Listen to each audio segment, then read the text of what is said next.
April মাসে পদার্পণের এই শুভক্ষণে আমাদের সকল প্রিয় বন্ধুকে জানাই শুভেচ্ছা।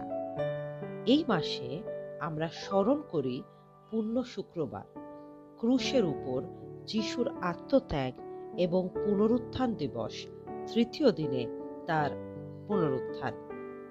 বাইবেল প্রথম পিতর তার 2 অধ্যায় 24 পদে আমাদের বলে, তিনি আমাদের পাপ ভার তুলিয়া লইয়া আপনি নিজে দেহে কাষ্ঠের উপরে বহন করিলেন, তাহারই ক্ষত দ্বারা আমরা আরোগ্য প্রাপ্ত হইয়াছি।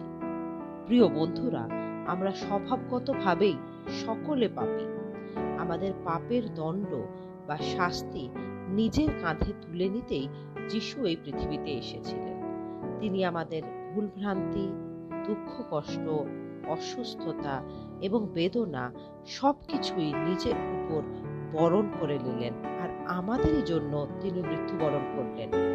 এরই ফলে যখন আমরা তার উপর বিশ্বাস করি, তখন আমরা দাসত্বের পরিবর্তে লাভ করি স্বাধীনতা, ভগ্নদশার পরিবর্তে পাই আরোগ্য এবং মৃত্যুর পরিবর্তে লাভ করি জীবন।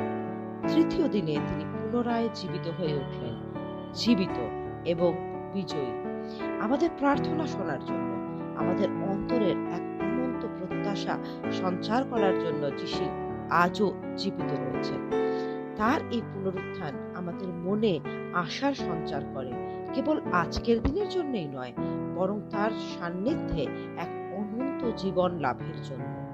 তিনি যে জীবনের প্রতিশ্রুতি দেন তা সেই সকল মানুষের জন্যই উন্মুক্ত যারা তার উপর বিশ্বাস করেন।